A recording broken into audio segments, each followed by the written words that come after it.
Salut à tous et bienvenue sur les secrets du Crétacé. Aujourd'hui, nous allons plonger dans une aventure fascinante.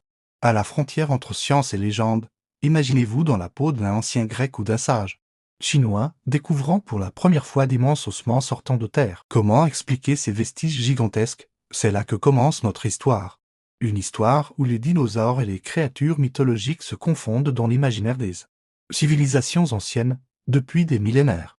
Les hommes ont tenté de donner un sens à ces découvertes extraordinaires. En Chine, les fossiles de dinosaures étaient considérés comme des os de dragons. En Grèce, ils devenaient les restes de titans ou de héros mythologiques. Ces interprétations n'étaient pas de simples fantasmes, mais des tentatives sincères de comprendre un monde disparu.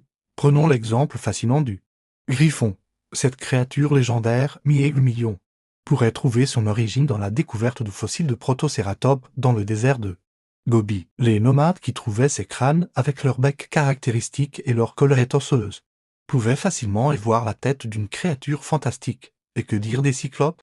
Ces géants mythologiques à l'œil unique pourraient bien être nés de la découverte de crânes de mammouth nain en Méditerranée. La large cavité nasale au centre du crâne était interprétée comme l'orbite d'un œil unique et gigantesque. Les dragons, présents dans pratiquement toutes les cultures du monde, constituent peut-être l'exemple le plus frappant de cette connexion entre paléontologie et mythologie. De la Chine à l'Europe, en passant par les Amériques, ces créatures ailées et terrifiantes partagent des caractéristiques étonnamment similaires avec certains dinosaures. La science moderne nous permet aujourd'hui de porter un regard nouveau sur ces légendes ancestrales. Les techniques d'analyse des fossiles, la datation au carbone 14, la reconstruction en 3D, nous permettent de comprendre comment nos ancêtres ont pu interpréter ces découvertes à travers le prisme de leur culture et de leurs croyances. Mais cette histoire nous rappelle aussi quelque chose d'essentiel, l'émerveillement face à l'inconnu et notre besoin constant de donner du sens au monde qui nous entoure. Les mythes n'étaient pas de simples histoires, mais des tentatives d'expliquer l'inexplicable,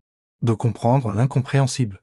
Ce dialogue entre science et imaginaire continue aujourd'hui. Chaque nouvelle découverte paléontologique nous aide à mieux comprendre non seulement notre passé préhistorique, mais aussi l'histoire de notre pensée, de nos croyances, de notre capacité à rêver et à imaginer.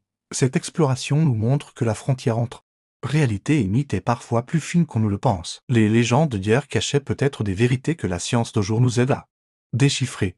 Si cette plongée dans les mystères du passé vous a passionné, n'oubliez pas de vous abonner à la chaîne Les Secrets du Crétacé. Activez la cloche pour ne manquer aucune de nos prochaines explorations aux frontières de la science et de l'imaginaire. Un grand merci de m'avoir accompagné dans cette aventure. Et à très bientôt pour de nouvelles découvertes extraordinaires.